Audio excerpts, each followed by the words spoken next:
Welcome to Jen's Corner for October 2023. I'm Jen George from Our Place Realty, and every month we put out a video showcasing an event in our local Moreton Bay region. We interview a small business owner in our community and we give you a market update for Caboolture. So the event that we're going to be showcasing this month is Say No to Domestic Violence Annual March. That march is on the 20th of October at 8:30 a.m. on Redcliffe Parade in Redcliffe. It's really important that we focus on this issue. Domestic violence is massive and it needs to be brought out into the open, and anything that we can do to help this fabulous cause, we should do. So that march, 20th of October, 8:30 a.m. If you'd like to go and lend your support to this really good cause, then head on down to Redcliffe Parade on the 20th of October at 8:30. Our interview this month is with Helen Jones from Stage the Dream. Helen has been in business for 6 years in our community. She's an amazing lady with a fabulous business. So we're going to head on and interview Helen now, and we can tell you a little bit more about who she is and what she does, and we hope you enjoy this video. At the end, I will give you a market update on what's been happening in the last month in Caboolture. So sit back and have a cup of tea and let's find out a little bit more about Helen. Well, my name is Helen. Yes. I am an occupied property stylist and I own a company called Stage the Dream. Which started in 2000. Well, I started it in 2018. Yeah. So almost 6 years down the track, and a bit over 600 homes now. So occupied home styling varies from vacant and partial, in that I work with what home sellers already have, and which is their furniture. Okay. And position that so that it's using it to its best advantage, and therefore cutting down on any additional expenses. So you're mainly staging for sale when people are selling? Yes, that is probably the most popular, helping people with their property and staging it so that it's ready to take it to the next step with agents. But I do offer what's called a drushing service, where I go in and when they go to their next home, I can help them style it for their new life. Because a lot of people love it, don't they, when they get it done, and then they want to live like that moving forward, so they take it with them. I can do a whole house, or I can come in and help them with a room, like a living room or a bedroom. Yeah. Help them so that they can feel comfortable in the new place that they're in. Okay. Yeah. And so you started it 6 years ago. So what did you do prior to that? Were you in interior design, or what was your job before that? I was a teacher. Nice. So you're good at teaching people? Yeah. So look, I was a teacher for 28 years. I loved that job as well. It was a fantastic role that I played. Teaching children. I also taught teachers. I was a coach, finished as a coach of teachers. So I guess it was probably a natural step for me to go into helping people again, but this time in property styling. I always had a natural liking to looking at houses. Yeah. In fact, I did it so much that my kids would say, "Oh no, Mum's looking at houses again. Does that mean we have to leave again?" It all came about from my mum was selling her house, and she had problems selling it. She said to me, "Helen, can you help me?" So we started again. I had to tiptoe around and sort of give her some ideas on how we could change it a little bit, and I also talked her into changing her agent as well. Yeah. And we sold that place. Yeah, so I did that, and that was obviously a few years before I started this business, but I guess it kind of gave me the thought, maybe I could do that for other people as well. So Because occupied home staging wasn't a thing when you started, was it? no. Especially in the Moreton Bay region. No. And in fact, when I did start and I looked at doing this particular business model, I did phone some agents and talk to them about it. And at that particular point in time, I was looking at vacant home staging and looking at hiring furniture.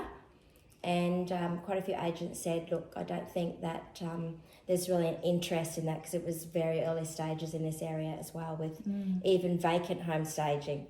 So then I thought, I did that years ago. Maybe I could help people use what they already had.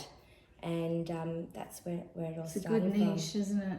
Yeah, so I went and did the training from America, from the States, United States, because it's big over there. It is big over there. Yeah. They have a lot of shows that do it and all of that sort of stuff over there as well, don't they? Yeah, so I trained under Deborah Gould, who's well known over there, the Staging Diva course program. And since then I've done another program which specialises in occupied home staging. Yeah, So occupied home staging, I know what it is because I use you and you're amazing, but for somebody watching who's never had that before, what does sort of that involve? Like, you would come in and how do you go about, I guess, telling people to change things or advising them? Yeah, what does it actually look like? I guess if they were coming to you, what would they expect? Yeah, so look, it's a process. I will come in and I'll actually help them with the whole property. Okay. So I'll start right out the front at the letterbox, and I'll work my way through into the house, and I'll go right through to the back fence.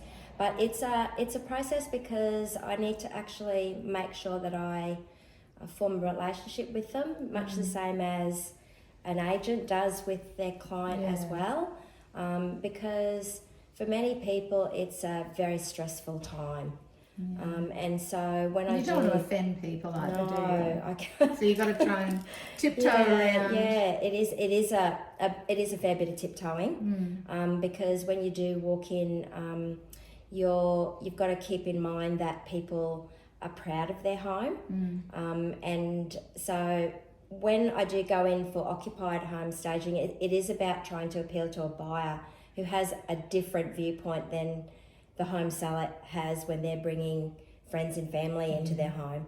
So I will have a chat with the home seller about how a buyer will see their home, which is completely different. So it is quite, in some cases it can be a bit tricky. Yeah. And I have had a few tricky times where I've had to pull back a little bit and change the way that I've approached that person.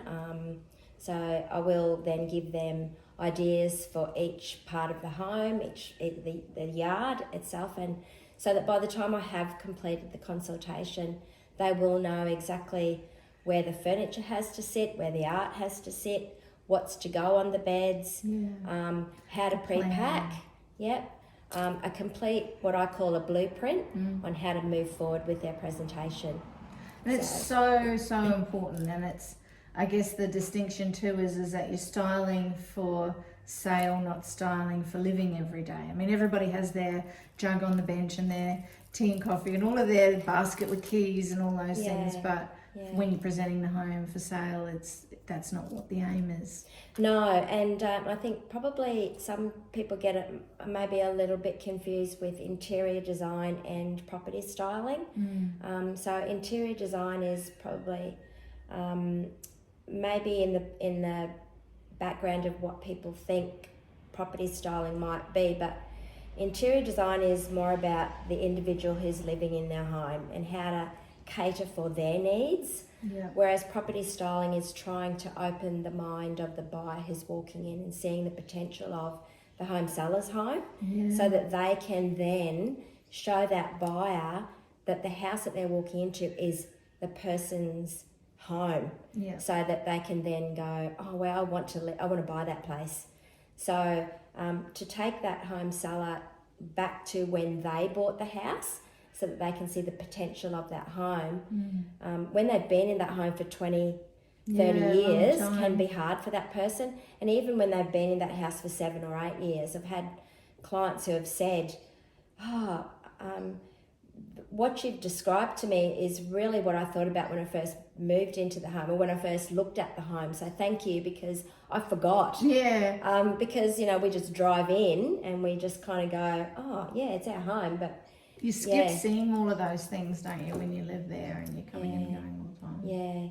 So when I go back for what's called the photo prep, which is another session that I do with my home sellers, and I see what they've done with the home after I've been in, it's so rewarding, because the client will go, oh, I wish that I had have got you in when I first moved in, because you just realise what you do when you've got that really busy life, and you forget what you can do with your home.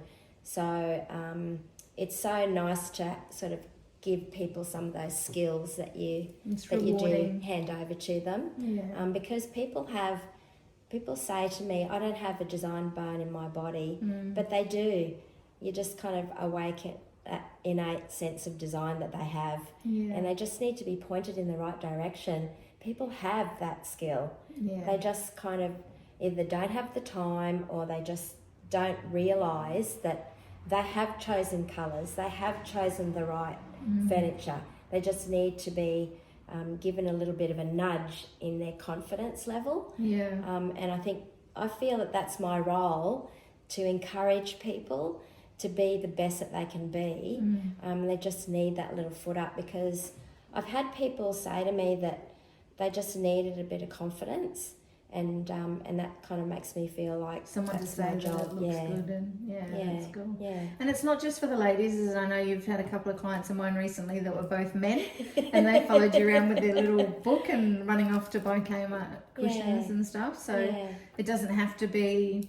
It's not like a female thing. It's a property based thing. So it is, and there's no judgment from me, because I've been there, done that, and I've done it 5 times. I've actually built, sold, and bought, and I understand that it is difficult, but I've actually, and I've learnt from that, because I've been into places where I've assumed, and you can never assume, and I've kind of got, and that's only because when I've been into the consult, it's been, the interest level's been high from the female, and the male has just followed in behind. And then when I've returned for the photo prep and I've said, oh, girls, you've done a great job, and then the male said, excuse me, Helen, I've actually done it. I followed everything you've said. it was me. Yeah, it was me. And I've gone, oh, so now it's just kind of, and that was early on, and when I first started, now I just go,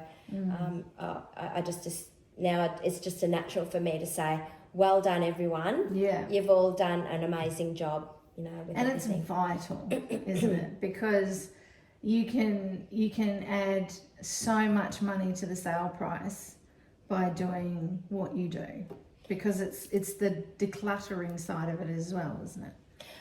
Well, my goal is to help as many home sellers to gain that top dollar in the shortest turnaround, with their time frame and their budget in mind. And even if it's from $25,000 above that original appraised price by the agent, up to $125,000, and up to date, I'm averaging $60,000. Now, who would knock that back? Who would? Well, you're silly if you do, really, because you only get to sell that house once, you know, and you don't charge $50,000, so you're well worth the money that's being spent to increase that value. And I think sometimes it's people just don't know what they don't know. No. And you know, having that goal where you're, I believe that it's the education. People just haven't realised that the presentation part can give them that much extra money. It's incredible how much. They just don't know, and unless they have been aware of it, it's that awareness, and myself collaborating with the agent, collaborating with the professional photographer, collaborating with the marketing side of it, and being part of that team, backing the home seller, and for them just experiencing that.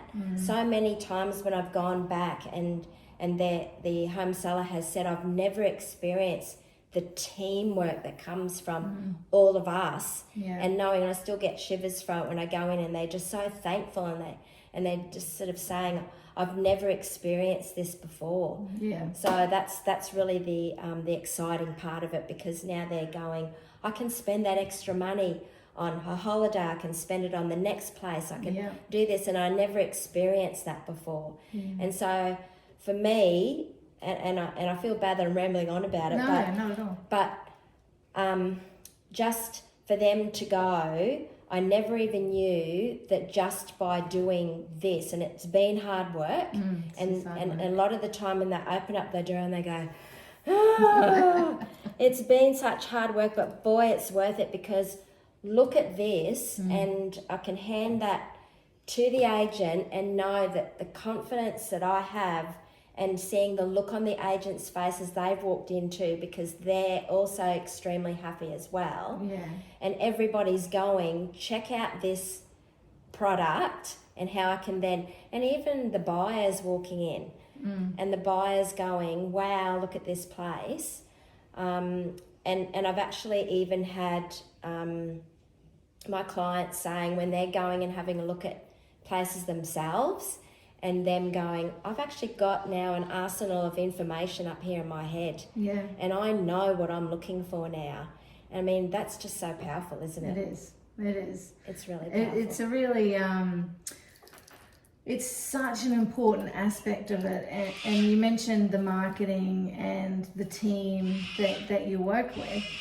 I know myself that I often hear a lot of phrases bandied about with free marketing and all of those bits and pieces, but it's very much a what you pay for is what you get scenario, isn't it? You know, like the amount of money to pay $500, $600, $700 for you to get, you know, minimum 25 plus thousand. I mean, I'll give you 700 today for 25 every day of the week. It's well worth the money. And you only get that one chance to sell it, so it's vital, really. Yeah. Well, I mean, I had a client last week who actually said she has sold previous homes before. She said, I know that I have to do presentation. But she said, when the agent came in and said that I have this stylist, she said, we didn't hesitate. We knew that to be in the game, to be able to get the top dollar, she said, we still don't know everything. No. So we know that we have to do that. So, and she said, and you've taught me things I didn't actually realise. Yeah. So, she said, there's a professional, we need a professional to do the real estate, we need a professional to do the presentation, we need a professional to do the photos, we need a professional to tell us what marketing we need to do. And I mean, I even had someone the other day say, would you cut your own hair? Would you do your own plumbing? There's a professional for this, and this, and you need to pay the money to do that. So it's, you know, it's really important that, as you said, that you need to pay the money to get the money. Yeah. And that's really, I guess, the things that is all part of that marketing. And I think too, because you and I go into so many houses, I don't know that people understand that it can be very hard to see a house through things. So often you're more removing stuff than adding stuff in, because it allows you to see the space that's available. And often when you come into homes and they have been living there for 25 years and they've got, you know, 15 dresses in the bedroom, you can't see the space. The bedroom looks small because of all of those things. So it's taking out and packing away. Yes. You know, a big portion of stuff, isn't it? Yeah, well, it can actually be an advantage, because if you start doing the packing when you are moving or when you sell it, it's actually less stress, because you've already started doing that packing. And there's actually a saying in property styling, more clutter, less money. Yeah. So, and that's absolutely true. Yeah. Yes. Yes. So, and I mean, it is quite, it can be quite overwhelming for people when you're coming in and you're telling them a lot of things. And that's because for someone who is about to sell and they didn't know that before, you're telling them new things. But in the long run, it is going to benefit them. And when you're talking about data like money and what you can earn from that, until they get to that point, they can't probably understand that. No. But when you phone them up once they have sold it and they're going, I can't believe this happened, I can't believe that happened. It is something that they'll. And it can be, it's stressful to sell, but it can be a fun process as well, can't it? Because of course you get to go shopping and you get to, buy bits and pieces and text Helen and go, is this okay? Well, I mean, I had someone 2 days ago where she's actually, on Friday last week, where the husband said, well, if Helen said you need to go and buy it, then go ahead. Can't get better than that. No. That's really good. And wherever possible, what I will try to do anyway is say, I will give them the advice on what colours to do, and that's taken from tell me what you're doing with your next place, so that they'll be purchasing for the next place. So I'll give them advice on colours, and I'll give them advice so that they're not wasting that money, so they're not just buying it for that house because they're moving from that house. And that gives them, something beautiful to take with them too. That's to a exactly new house, right. doesn't it? That's exactly right. So that's crazy. Yeah. What's your best story? Have you got a client or a story that you're most proud of that you've done so far? Is there any standouts or anything like that? That's easy. I've got quite a few, but the one that really sticks in my mind is a client who was leaving a home that they had built. They really didn't want to go, but it was just too big for them to manage, and they were actually moving from Brisbane up into the country. Okay. I give a special gift to those particular clients because I know they don't want to leave the place, and it was a home where they brought up their family from young children to adults. Some really big emotional connection. A really big emotional connection. And so I went back for the photo prep, and I gave, once I'd done the photo prep, I gave her the gift.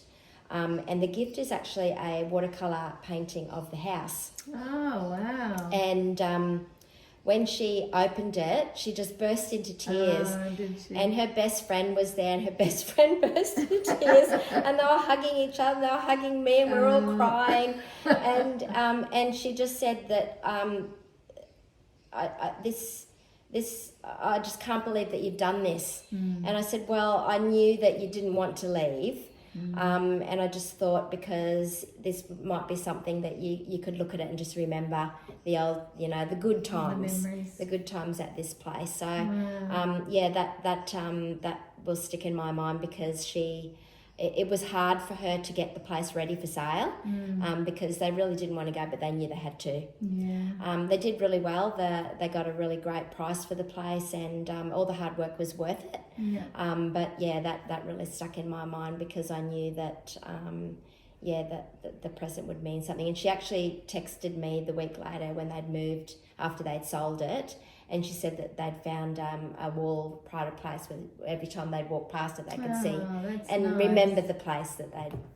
It makes you feel good, doesn't it? Yeah, it did. It did make me feel really good. And you are involved in people's lives, aren't you? Because people sell for only a few reasons, and some of them not so good. Divorces and deaths, unfortunately, and so you are navigating through all of those emotions as you go. Yeah, as well. And I think that my 28 years in education really helps sometimes with that communication, because there are times when you find out information that you have to really keep private, because they're most vulnerable when they're selling their home. They are.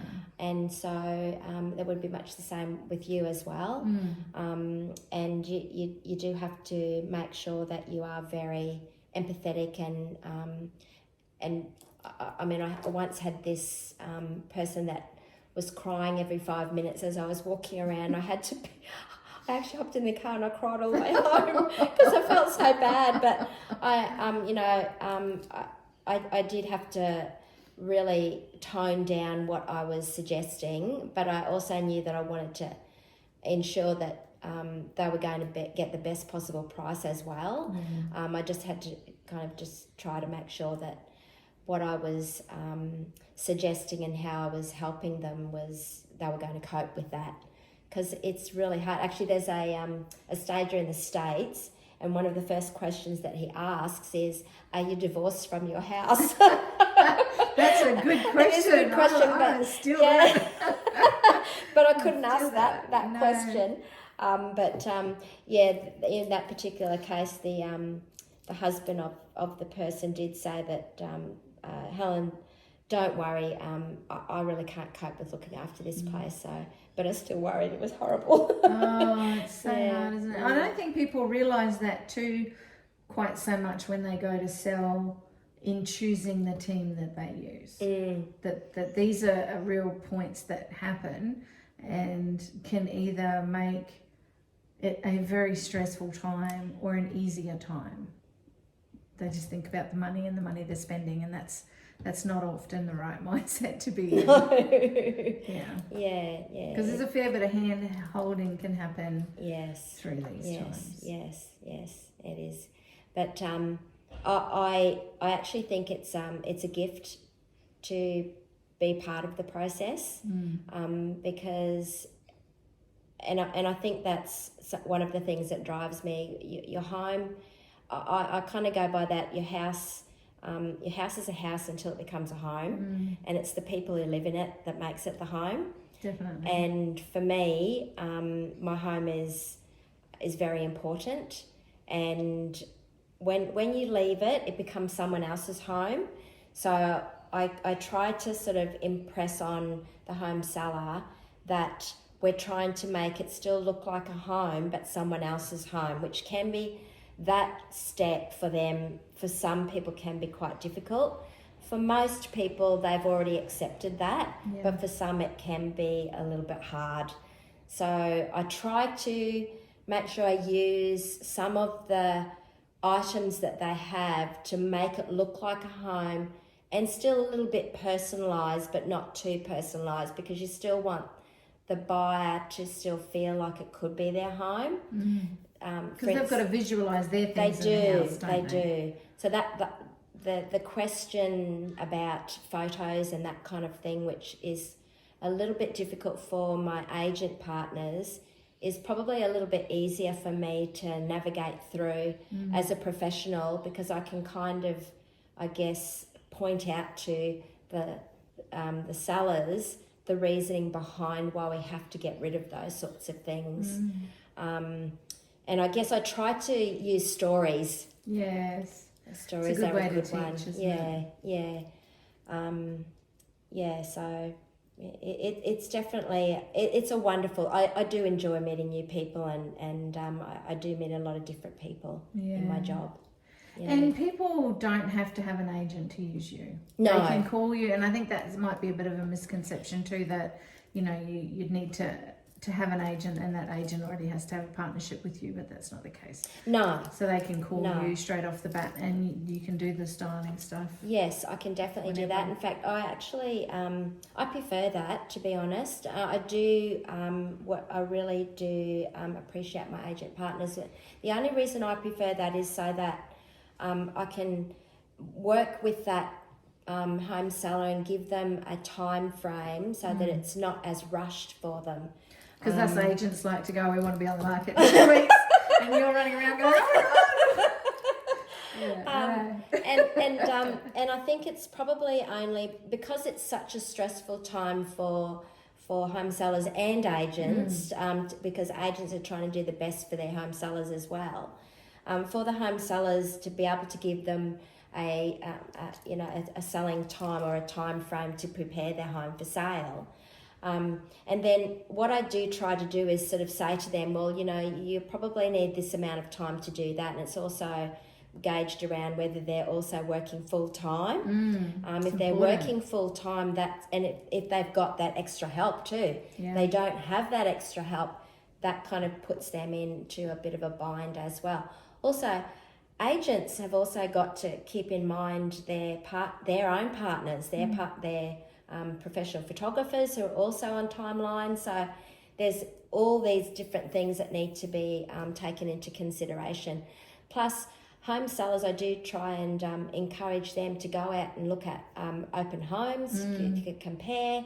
So if they're a little bit extra prepared for when they go to contact their agents, they're going to be a lot more prepared and maybe take away a little bit more stress from the agent's point of view as well. You're going to get a better appraised price as well. Yes, that's right. So would you, like I've always sort of thought in my own brain that sort of 3 to 4 months prior to going to sell would be a good time to start sort of looking at it and maybe get you in and see. So then if you are going to be painting walls or bits and pieces or roofs, like one of my last gentlemen working up painting his roof, that gives people ample time to get all of those things squared away, to do the bigger jobs on the weekend and the smaller ones maybe during the week while they're working. Yeah, so at least a 6 to 8 week period is ideal, so that people can then book in extra trades to, if they're needing to do things. Trades are busy. And they are, and making sure that they are able to get that extra help as well, so that when they are coming to you to get that appraised amount, that, as you say, they get a better idea of where their house is sitting. Yeah. So I do offer a 30-minute free consult over the phone, so that they can then find out where they would be sitting and what their ideal timeline would be. Yeah. And I also can offer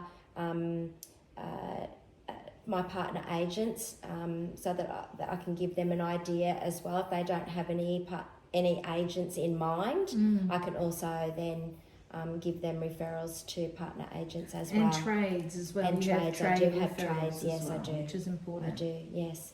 And they've been used by me as well, and or by my partner agents, where I've seen the results from them too. So, and that's really important, isn't it? I had one of my clients I had lunch with the other day. She's installing a kitchen, and didn't go quite to plan because the referrals are gold, aren't they? I mean, people that have been tried and tested. They charge good money. They do a fantastic job. That's right. So the result is there. Yes, it's important to have trialed and tested those, so that you know exactly what they are going to do is a job that is well worth the job. So there's lots of stuff that you sort of can do to help people. Yes. Along the pathway. Yes, definitely. I also can help them if they're wanting to know what colour paints that they're going to be using internally or externally as well. Yeah. One of the jobs that I did at Beachmere, where I initially came in for a occupied consultation, they also were wanting to know what to do with the external colours on their house. They'd actually already picked the colours and purchased the paint, but they didn't know where to put the colours for the external external house colours. Yeah. So I gave them advice on where they should actually put the colours for the house. So that worked out really well for them too. It makes such a big difference, doesn't it? And you've only got to go along, like you said before, about having home sellers having the time to go to open homes, because I was advised that as well. Because when you're going to look at somebody's house with the idea of buying it, you're mentally in a different space. From, like you said, from the letterbox to the front fence. Yeah. If the letterbox has fallen over and all rusty, then it's a bit of an indication on how the rest of the house is looked after, isn't it? So that's right. It's about showcasing the house, yes, but showing that it's a loved home and has been looked after in the time that it's been there. That's and also to go to have a look at the open homes of the homes that in the price range where they feel their house is sitting, particularly for people who haven't chosen their agent yet and not quite sure where their house is sitting.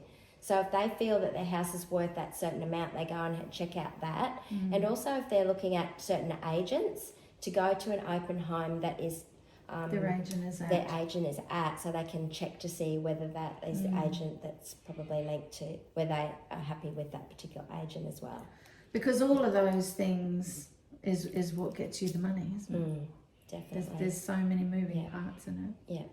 Yeah. So if people want to, I'll put your details up too on the screen, But if people want to get you in, all they've got to do is give you a call and they get the 30-minute free consult, yeah. and that way you can have the conversation, and then from there you book in to go around and see them. Yes, definitely. If you basically, you can check out my information on my website, and you can book that free consult. And also you can check out on Facebook and Instagram to see what's happening on there. And you can also sign up for my newsletter, my email newsletter, if you want to get some tips and tricks on there as well. It's a good newsletter. Yeah. So would you have any advice for people looking to start their own business? I know that, you started yours 6 years ago. What sort of, you would have learned all of the ups and downs through that period. What sort of advice would you give to somebody looking to start their own small business? I would definitely give them the advice to take it easy on yourself. Yes, that's a good one. I do like that.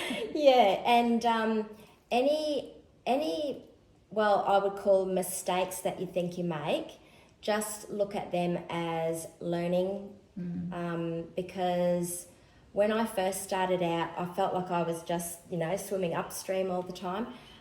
Do lots of reading, listen to lots of podcasts. The Flying Solo podcasts are absolutely amazing. I would definitely recommend them. The podcast that I'm currently listening to is one which I love. It's by, her name is Katrina McCarter, and it's Marketing with No Money. Okay. It's absolutely amazing. I would definitely recommend that one. Yeah, I'll put that up. The other one is Rob Dial. Yeah. He does absolutely amazing podcasts, and that's he's the mindset mentor. That I actually found him to be really, really fantastic to listen to, just to get your mindset in a more positive way. In a more positive way. The Mel Robbins podcast. Okay. I don't know if you've heard of her. She's from over in the States. She's a no-nonsense, just get yourself out there, and just to try and just give yourself a break. Yeah. She's really amazing. So they're the top 4 I would definitely recommend. Because it is something that you sort of go into and you do beat yourself up, and you do think that you're supposed to be doing all of these things at once, and you are, but you can't. You can't physically do all of the things that you're supposed to be doing. Yeah. So it's just take a breath and bit by bit. It is. And you fall into that imposter syndrome so much. Yes. And try not to compare yourself to others, which is what I kept on doing until I finally realised it's okay to be different. Be yourself and just keep on moving forward. It's the old 5, 4, 3, 2, 1, get started. Do it. Yeah, just do it. Just do it. Yeah. It's funny though, isn't it? Because the mentors are very important. I've always had a mentor each time through different phases of the business to keep you motivated, and the mentors that I have mentors. Yeah. So it's kind of keeping you accountable, and making you show up for yourself as well. Yeah, that's really important. Those lines. And people like yourself who helped me out when I first started. Thank you. And also, as soon as you can afford it, get yourself a business coach. And even if it's a results business coach. And you will sort of, you'll pay money to someone and it may not even be quite what you expected, and even if you think that money was wasted, it still wasn't. No. So long as you get one thing from each thing that you do, then it's a win, and it's growth, isn't it? Definitely. And you keep going. It's really important. Yeah, just keep on. I drive a lot, so I podcast all the time. Yeah. Oh, well, I walk every morning at 5 o'clock, and that's when I listen to my podcasts. Yeah. And if anybody was sort of looking at me, they'd probably going, oh, she actually took a really fast couple of steps there. And it was like, yes. I think too, and you brushed on it before, the imposter syndrome. And you look around at other people doing your business. I mean, real estate's, you know, it's huge. There's agents everywhere, but your clients will find you as well. And just because there might be 5 or 6 other people doing exactly what you're going to be doing, your personality is going to speak to a different tribe. And I think that's probably one of the biggest things I've learned just recently, is that even though other people are doing all of these things, they're not doing it the way you do it. No. There is room for you, and you're not an imposter in that. You're so right. And what I actually learnt recently myself as well is that everybody has imposter syndrome. Yeah. And I actually didn't realise that when I had imposter syndrome. No, do they? Well, you think you're the only one, don't you? And support groups and business groups are good. You know, if you can. I've always been involved in some sort of networking groups, and you find and work, you know, have other small business owners that you can, you know, bounce things off, even if you're in different industries. The stress of business is the same for everyone. Just the dollars are difference in the size of the business, that's all. That's right. Yeah, definitely. So they're really good tips. Really good. Well, thank you so much for doing this. I really appreciate you taking the time to speak to us today. Oh, thank you. And hopefully everyone can give you a call. Oh, that would be fantastic. Get you in. Thank you. Yeah. No, awesome. Thanks. Thank you, Helen, for spending time with us and letting us interview you this month. Your business is amazing, and I totally recommend Helen. I use her for our property sales, and she makes a huge difference to the home. So definitely well worth the money getting Helen in. And even if it's just for zhuzhing in your home and helping you lay out and style your furniture, well worth the money. So give Helen a call. Our market update for October. So the median value is around the 590,000 in Caboolture, which is still up 5.2% over the last 12 months. There was 177 homes available for sale, and the days on market average is still sitting at 30. 4,243 buyers active in the last 30 days. So still plenty happening out there. Still a good time to sell coming into spring and summer. Prices are still holding really well. So if you'd like to have a conversation about selling your home, make sure you reach out and let me know. The rental yield at the moment is still around the 4.7%. So things are still plodding along really well. Still, our days on market are still around 7 to 14 days, which is really good. And the buyers are probably 70% home owners and about 30% investors that we're finding at the moment. So things are still looking really good.